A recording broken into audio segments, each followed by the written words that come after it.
En Radio Marca Femenino Singular, con Natalia Freire.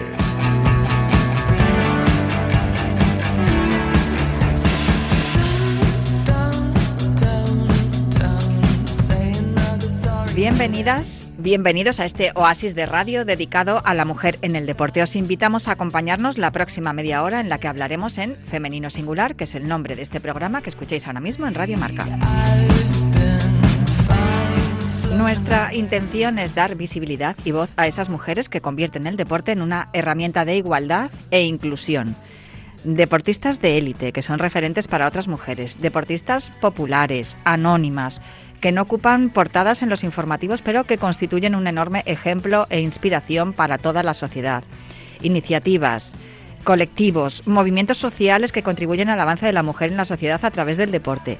Además de todas esas mujeres que se han empeñado en hacerse un hueco en el periodismo deportivo. Y también a todas las cuestiones que afectan a la mujer en el deporte y también a esas situaciones en las que el deporte actúa como terapia para mejorar la salud femenina.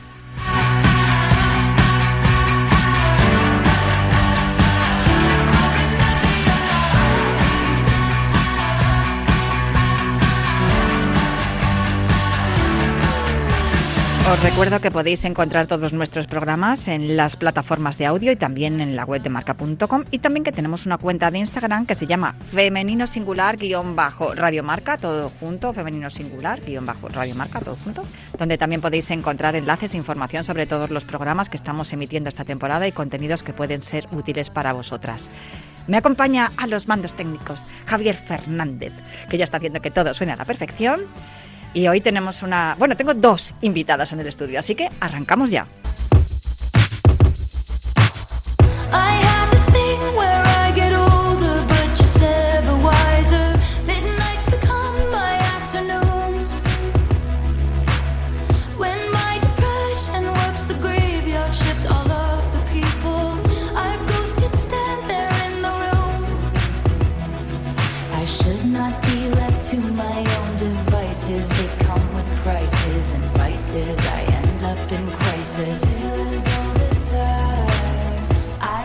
En este año 2024 he de decir que he sucumbido al embrujo, a la maravilla que significa Taylor Swift. Y es por lo que esta canción Anti-Hero, que está sonando ahora mismo de fondo, se ha convertido en la sintonía de los programas en los que dedicamos Femenino Singular a la salud femenina. ¿Y por qué? Porque en esta canción, Anti-Hero, Taylor Swift habla de sus problemas de salud, tanto mental como física, de los días en los que tuvo trastorno de la conducta alimentaria, que lo pasó mal psicológicamente y cómo acabó encontrando un camino dentro de su corazón y dentro de su espíritu para salir adelante. Así que, si no os gusta Taylor Swift, no os va a quedar otro remedio que escucharla aquí cuando escucháis esta sección de Femenino Singular, igual que también escucháis The Man, como sintonía de las Junta Letras, la sección que dedicamos a las mujeres periodistas, en la que Taylor Swift dice que cómo habrían cambiado las cosas si ella hubiese sido un hombre, ¿no? Cómo hubiese sido su camino hasta entonces. Todo esto que os estoy contando tiene mucho que ver con las invitadas que tengo hoy aquí en el estudio, porque las dos se abren camino, cada una en su espacio.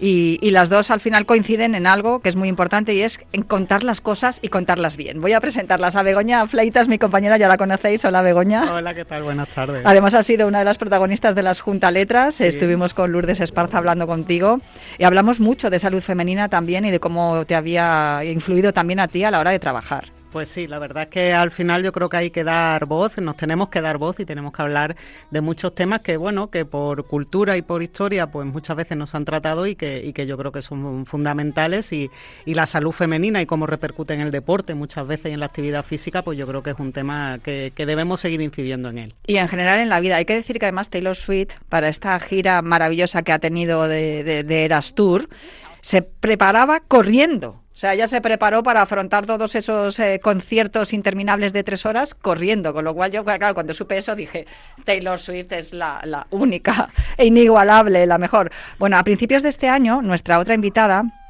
anunció su retirada de la alta competición.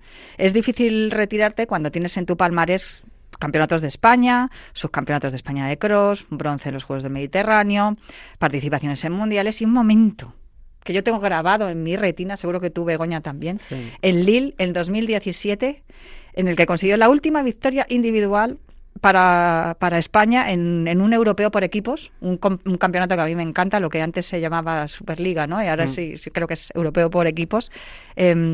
A mí me encantó aquella carrera, yo la veía correr y decía, madre mía, si es que es una gacela. Y claro, tienes esa imagen de Ana Lozano y cuando creo que fue por marzo anunció su retirada, dices, ¿por qué? O sea, no te vayas.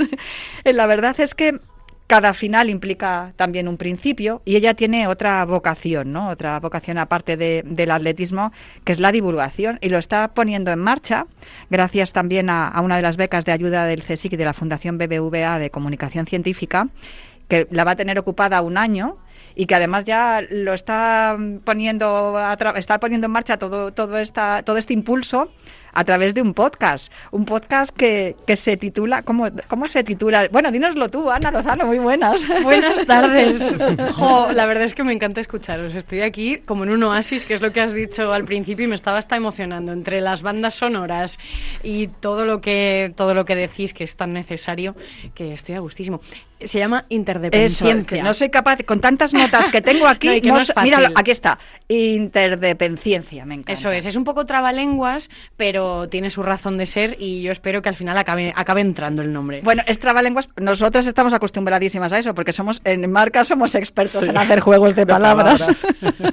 Para los titulares, seguro. Sí, hay a quien le cuesta, los juegos de palabras incluso no les acaban de gustar porque a veces no le ven la gracia, pero bueno, yo creo que, no sé, si lo explicas y si le acabas cogiendo cariño también al formato, el nombre te acaba dando igual y hasta te gusta más, ¿no? Interdependencia, vale, está muy bien.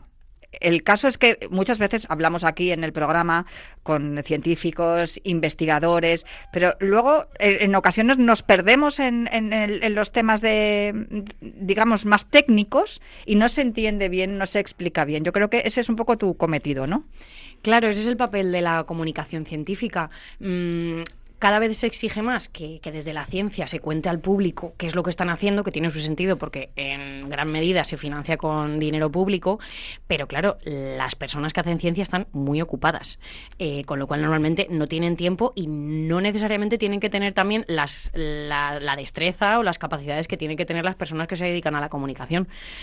Puede ser buenísimo investigando la cura contra el cáncer, pero luego no saber contarlo. Claro. Son cosas muy diferentes. Entonces a mí me gusta mucho ese papel, claro, yo soy mujer de ciencias, se supone, ¿no? A mí estos compartimentos, por ahí va un poco mi podcast, a mí esos compartimentos no me gustan porque no son reales, entonces yo me formé en ciencias, estudié biología, pero cuando empecé a tomar ese camino de la academia y de la investigación, yo me di cuenta de que no me motivaba tanto, y siendo deportista sabes detectar bien qué te motiva y qué no, porque son cosas muy vocacionales, tanto la ciencia como el deporte, y sin embargo sí me di cuenta muy rápido de que la ciencia sí me interesaba y de que yo quería estar en esa frontera entre la ciencia y el público, porque es fundamental, es lo que habéis dicho, hay que saber traducir al público general lo que se hace desde la ciencia, porque es un deber, ¿no? Se hace con dinero público y hay que contar a la gente en qué se gasta su dinero, pero también porque si la gente entiende lo que hace la ciencia y el papel que tiene, lo va a valorar más, le va a interesar más y también va a conocerse mucho mejor a sí misma, ¿no? Aquí habláis de salud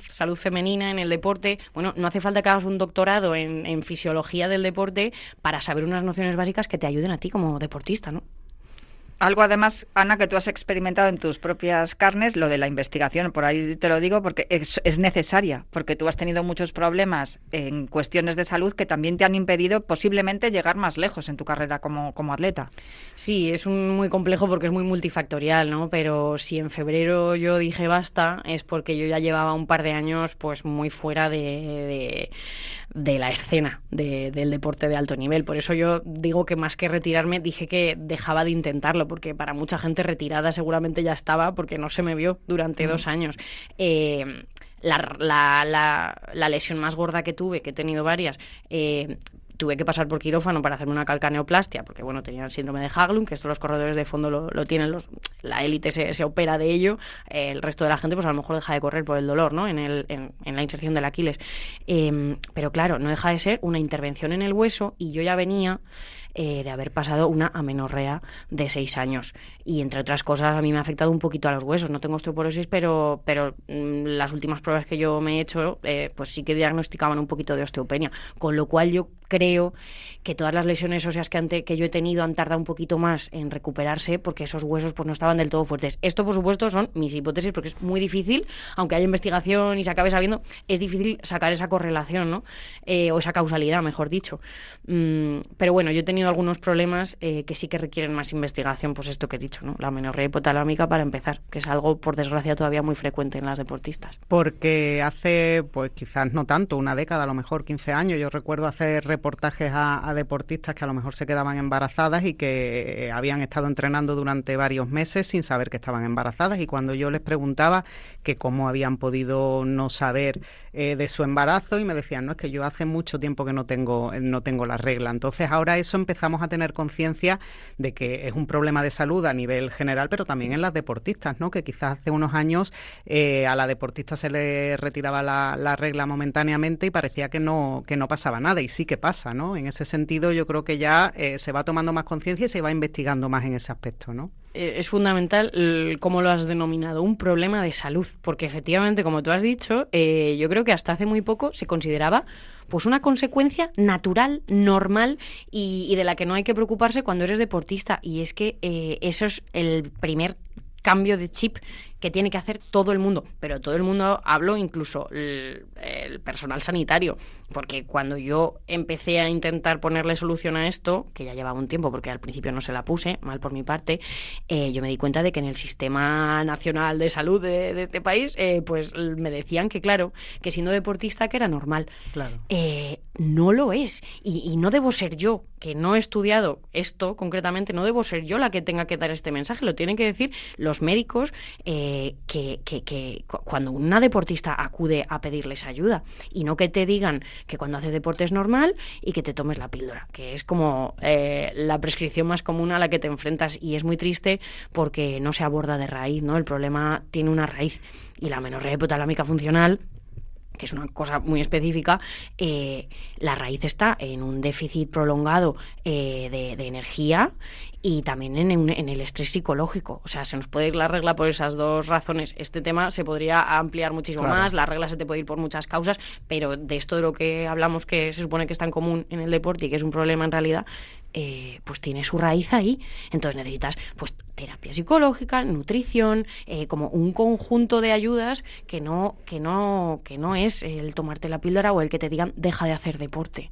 Claro, porque al final si te piden también, no, es que eso a lo mejor con bajando la intensidad de los entrenamientos, pero claro, eres deportista de élite, también tienes que adecuar esos entrenamientos primero al reto que tienes, ¿no? Y al desafío deportivo que buscas, pero también a la salud. Entonces hay que encontrar, supongo, ese equilibrio que no sé si siempre es posible desde el punto de vista técnico de los entrenadores, de la formación, y supongo que en ese sentido cuanto más se hable, se investigue y se pueda tomar conciencia un poco de la problemática, se podrán ir resolviendo ese tipo de aspectos, ¿no? Claro, a ver, es que es un equilibrio que no es fácil, porque es verdad que aunque el deporte no es el problema de raíz, sí que es verdad que a veces para la recuperación de una amenorrea tienes que bajar el ritmo, porque al final es un estresor también. O sea, si tu cuerpo detecta que le faltan calorías todos los días, es muy difícil alcanzar ese equilibrio calórico cuando lo estás gastando muchísimo cada día. Eso ya supone un estresor también psicológico, con lo cual no es tan sencillo, a veces sí hay que bajar el ritmo,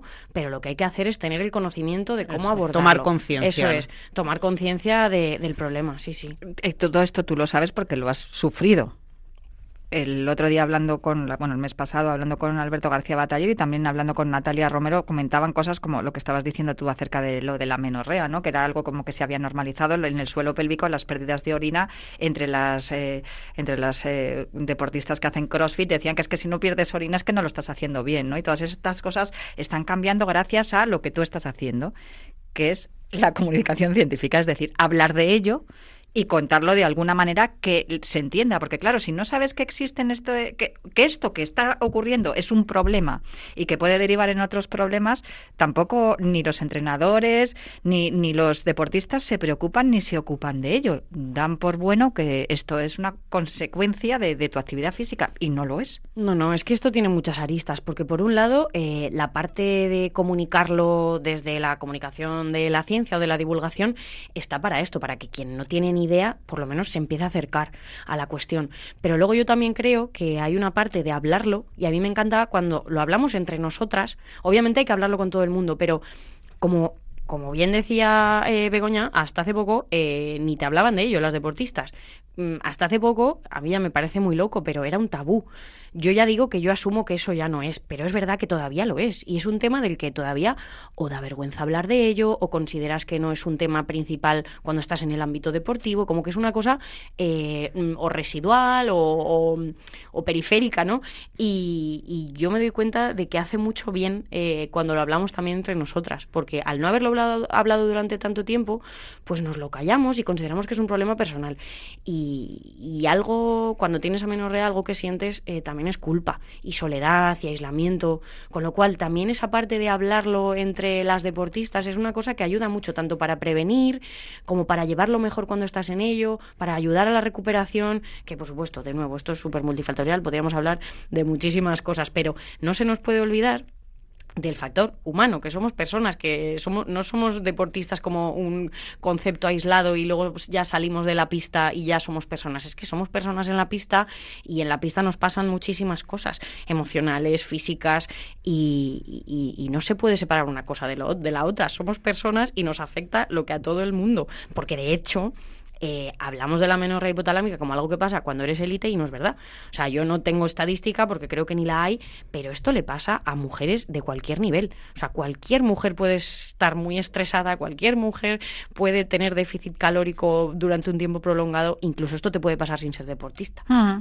Sí, sí. En ese sentido, yo creo que lo que tú decías, hablarlos entre nosotras y hablarlo públicamente, ¿no? Y yo creo que al final es un proceso fisiológico que nos ocurre a la mitad de la población, o a un poquito más de la mitad de la población, ¿no? A todas las mujeres en el mundo, y no se ha hablado, ¿no? Y yo creo que en los últimos años sí que se ha tomado conciencia de eso, y pongo que lo hemos hablado alguna vez, ¿verdad? Por ejemplo, Dinah Asher-Smith en una competición, yo recuerdo, ya no recuerdo qué competición era, yo creo que era un europeo, recuerdo que se paró en una final, en la de 100, parecía que le había dado, que había tenido una lesión, ¿no? Y bueno, obviamente esa carrera no la pudo terminar, y después ella habló, al día siguiente tomó la salida en el 200, y yo recuerdo haber pensé que se había lesionado ayer, y ella lo que dijo es que había tenido calambres porque ese día tenía la regla, y pidió al gobierno británico más estudios para ver cómo podía afectar en determinadas mujeres y en las atletas, cómo podía afectar al rendimiento la menstruación. Pero ella lo hizo público, explicó que esos problemas que había tenido en esa final habían sido por calambres derivados de la menstruación, y que al día siguiente pues eso se le había pasado y había podido competir. Yo creo que eso es un paso importante, ¿no? Que tenemos que también visualizar que es un proceso fisiológico, pues como cuando un atleta no rinde porque se ha acatarrado o porque ha tenido una rotura de fibras, ¿no?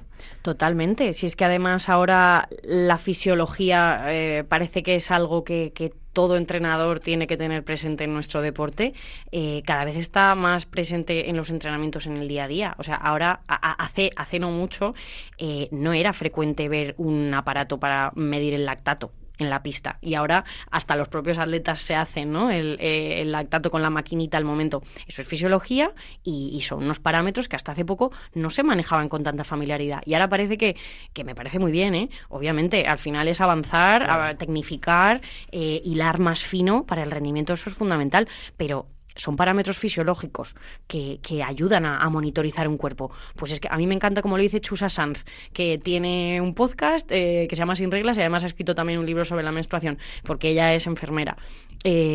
La menstruación es un signo vital, como lo son las pulsaciones, como lo es la presión arterial, un signo vital que nos da información sobre nuestra salud. Igual que te mides las pulsaciones para correr, hacer un seguimiento de tu ciclo menstrual te ayuda en muchísimos ámbitos, no solo en el deportivo, pero es que habría que hablar de ello con total naturalidad. Entonces, que sea noticia, que Dina Shear-Smith hablase de ello, pues bueno, dice mucho del camino que queda por recorrer, pero es abrir paso, naturalizar el hablar de un signo vital y de fisiología. Estamos hablando que se están haciendo cada vez más estudios, también por parte, como hablábamos, ¿no? Con Alberto García Bataller, con Rocío Cupero, Ana Belén Peinado, hemos hablado aquí con ellos en este programa, lo que ha hecho tu propia compañera Natalia Romero, que está haciendo también en la Universidad de las Islas Baleares con los estudios de suelo pélvico. Y claro, ella me decía, es que está muy bien que nosotros investiguemos, pero es que no hay literatura, estamos rascando, estamos viendo la punta del iceberg, hay muchísimo más que investigar. Y claro, cuando lo explicas, cuando lo cuentas, muchos te preguntan, es que no sé de qué, o te dicen, no sé de qué me estás hablando porque de esto no se ha hablado nunca. Ahí es donde entras tú, ¿no? Para que esa comunicación científica sea certera y que llegue también a los profesionales y al público en general, para que podamos estar enterados de por qué ocurren estas cosas y que no pasen desapercibidas, que durante muchos años se os ha entrenado a las mujeres como si fuerais hombres y es un gravísimo error. O sea, yo creo que se ha desperdiciado mucho talento y rendimiento. No sé si ahí estás tú también con la gente con la que estás hablando detectando eso. Bueno, yo con esta ayuda de comunicación científica me estoy centrando en lo mío, digamos, que es más la biología, la ecología. Entonces, no voy a hablar con investigadores de estos asuntos porque voy a hablar con personas que estudian geología, biología, ecología, pero digamos que esta otra parte, la del rendimiento deportivo, la fisiología de la mujer deportista, es un tema que me ha interesado siempre. Entonces, bueno, no estoy todo el día leyendo literatura científica, pero cada vez que tengo que hablar del tema, pues me documento. Y claro que es fundamental el trasladar al público lo que la ciencia empieza a descubrir, porque la literatura científica es ardua. O sea, el público general no está obligado a leer y a saber interpretar un artículo científico. Incluso los propios entrenadores, a menos que tengan una formación académica, yo creo que incluso existe un riesgo de intentar interpretar artículos científicos. Y el problema en el caso de la fisiología femenina y del rendimiento deportivo de la mujer es que al no haber un grueso, al no haber una cantidad suficiente de estudios, digamos, prolongados en el tiempo, pues es difícil sacar conclusiones y generalizar, porque las conclusiones se sacan después de haberse hecho muchos artículos. Digamos que un artículo científico es una piececita muy pequeña de un puzzle muy grande que hay que armar. Hasta que tú no eres capaz de hacer una revisión científica, es decir, sacar conclusiones de un tomo muy gordo de artículos científicos, no se pueden sacar conclusiones. De un artículo científico no puedes sacar conclusiones. Y por eso ahora hay mucho mareo acaba de salir un paper diciendo que no importa el momento del ciclo menstrual en el entrenamiento de fuerza, pero es que a los 2 meses sale uno que dice que sí. Esa es la ciencia. La ciencia es eso, y entender cómo funciona el método científico es importante para entender que hay que tener paciencia, que no hay afirmaciones categóricas, que es pura estadística. Entonces, hasta que no haya 200 artículos que hayan estudiado lo mismo, es difícil sacar una conclusión. Y por eso estamos todavía en ese camino y reclamamos que se hagan investigaciones, porque empieza a verlas, pero es muy difícil sacar conclusiones categóricas. Porque además otra cosa que pasa es que al final es un proceso fisiológico que a cada una nos afecta de una manera. Entonces, es difícil también poder sacar conclusiones. Yo me acuerdo cuando hice el reportaje sobre la regla en el deporte, había atletas, ahí quisieron hablar muchas deportistas ya, y había atletas que decían que su rendimiento bajaba cuando tenían la regla, pero otras al revés. Otras decían que su rendimiento subía cuando tenían la regla. Entonces, cada una te contaba un poco cómo le afectaba la menstruación con respecto al deporte y con respecto al rendimiento. Y bueno, eran historias todas y cada una distintas. Entonces, también es que es difícil generalizar en eso, ¿no? Claro, pero estoy segura de que si pusiéramos de pronto el foco en otro aspecto de la fisiología humana, seguramente nos pasaría lo mismo. Claro. Porque en el ser humano, como en todos los seres vivos, hay mucha variabilidad. Entonces, esto es cierto. Por eso hace falta que se hagan muchas investigaciones, pero a mí me gusta darle la vuelta y decir que, vale, estamos de acuerdo en que la menstruación es un signo vital que varía mucho de unas mujeres a otras y es difícil sacar una conclusión única y generalizada, pero es cíclica. Claro. Es decir, no es tan difícil de monitorizar. Tiene un ciclo que se repite mes tras mes tras mes. Y hay puntos marcados donde sí que todas coincidimos. Hay un momento en el que ovulas, hay un momento en el que sangras, con lo cual... esto lo digo porque no me gusta que se utilice como excusa, ¿no? Como, qué difícil la mujer, qué difícil la menstruación, esa caja negra insondable. No, perdona, haz investigación, por favor. Claro. ¿Qué variabilidad hay en todo? Yo no sé decir si hay mucha o menos variabilidad. No, es que cuanto más estudios, más conclusiones y más se puede adaptar a la persona. Es decir, igual que se adaptan otro tipo de cosas, entiendo que todas las diabetes, por ejemplo, a lo mejor no se tratan igual, pero se ha hecho tantos estudios que puedes adecuar pues tratamientos y determinadas dietas y demás a un tipo de diabetes, a otro, y supongo que como esto igual. Pero ¿cuál es la diferencia? Que en una cosa se ha hecho muchos estudios y en esto al final, como la protagonista es la mujer y llevamos un retraso en estudios en el que el foco se ponga en la mujer de décadas, pues quizás es lo que falta, ¿no? Claro, es que hay un retraso en todo, o sea, lo que tenga que ver con el estudio del cuerpo de la mujer, y muchas veces es precisamente la menstruación la excusa que se pone. ¿Por qué estudiamos solo hombres en cualquier cuestión de salud? Porque los hombres no tienen esos ciclos, entonces claro, si metemos a mujeres, a cada una la vamos a pillar en un momento de la menstruación, entonces ya entra una variable más que tenemos que controlar y qué difícil. Conclusión, mujeres no fuera. Pues no, todo lo contrario. Claro. Es que esa singularidad yo creo que es precisamente lo fascinante de todos estos estudios científicos. A mí me gustaría preguntarte cómo contamos todas estas cosas. ¿Vamos bien? ¿Estamos en el buen camino hablando con las deportistas y con los investigadores e investigadoras que están tratando este tipo de temas? Tú, como experta en comunicación científica, ¿nos puedes dar algún consejo? Yo creo que sí que lo estamos haciendo bien, porque como ya habéis dicho, hace no mucho ni siquiera se hablaba de esto, entonces también es verdad que hay que tener paciencia y comprender los ritmos de cualquier tipo de proceso. Es un tema del que no se hablaba, ahora hay que hablar. Es un tema que hasta hace poco interesaba a muy poca gente, pues vosotras lo sabéis, no es fácil encontrar expertas y expertos en este tema porque tampoco hay muchísima gente estudiándolo. Entonces, hay que esperar a que esta gente que ahora está haciendo sus TFGs, sus TFMs, pues sigan avanzando, quieran seguir dedicándose a la ciencia, que también es otra, que el tema no está fácil en la parte de la investigación, pero bueno, en el periodismo tampoco, y ahí estamos. Me da que son sectores laborales precarios. En cualquier caso, sí que yo tengo la sensación, ¿no?, que nosotras al final intentamos darle voz a muchas cosas, pero tengo la sensación de que no se habla lo suficiente de las investigaciones científicas relacionadas con la mujer, independientemente de que sea deportista, que es en donde nos centramos nosotras más aquí. Pero yo, por verle el avance, yo que llevo ya unos años trabajando en marcas, sí que veo esa evolución, ya no solo temas de la regla con respecto al deporte, el embarazo. Yo cuando di la noticia, pues hace ya bastantes años, a lo mejor de las primeras deportistas que se quedaban embarazadas y después seguían compitiendo, porque hace ya muchos años el embarazo era sinónimo de retirada,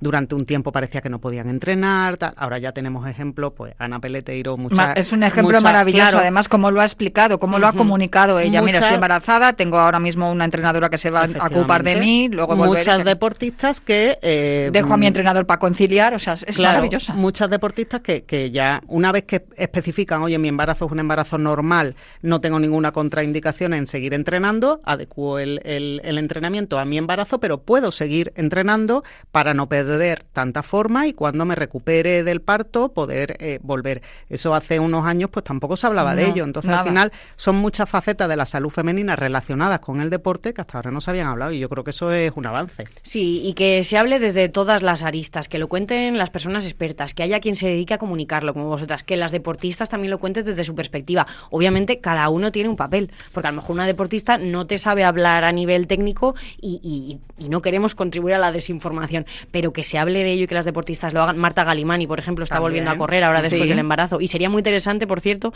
entrevistar a Mireia Warner, que es la médico que le ha estado llevando el entrenamiento durante el embarazo. Tomo nota inmediatamente. Además hay que escuchar a las expertas en comunicación científica porque ella también nos puede dar los claves. Marta Galimani hizo un entrenamiento brutal estando embarazada que creo que a los días dio a luz y seguía entrenando a unos ritmos que en décadas pasadas nos hubieran dicho, uy, esta atleta está loca o ha puesto en riesgo nada más lejos de la realidad. Al contrario, y es un fastidio. Yo hablé con Jimena Martín también, que estuvo corriendo prácticamente hasta el final de su embarazo y me decía que su ginecóloga le decía, mira, está todo correcto, has corrido toda tu vida, tu suelo pélvico está bien, estás fuerte, dale. Claro. ¿Sabes? Y mucho mejor. Decía que, vamos, lo había pasado mucho peor con la lesión de rodilla que con el embarazo. El embarazo había sido una bendición. Pues con esto me quedo, con las investigaciones científicas y con quienes comunican y cuentan en qué consisten las investigaciones y también explican cómo contarlo en Interdependencia, ¿no? ¿Lo he dicho Eso bien? es, sí. Interdependencia. El podcast de Ana Lozano lo podéis escuchar. Pondremos un enlace también en la descripción del programa. Muchísimas gracias por acompañarnos, Ana. Gracias por querer hablar de todos estos temas en Interdependencia. No tocamos estos temas todavía. Cuando pase este año de la beca y las visitas a los centros que estoy obligada a hacer, ojalá continúe y poder tratar estos temas también. Pues seguro que aquí estaremos. Además, siempre tienes los micrófonos de Radio Marca de Femenino Singular abiertos para contar lo que quieras. Begoña Fleitas, muchísimas gracias por acompañarnos. Gracias a de nuevo. vosotras. Hasta aquí el programa de hoy. Yo me marcho ya, pero prometo volver la próxima semana para seguir hablando aquí en Radio Marca en Femenino Singular.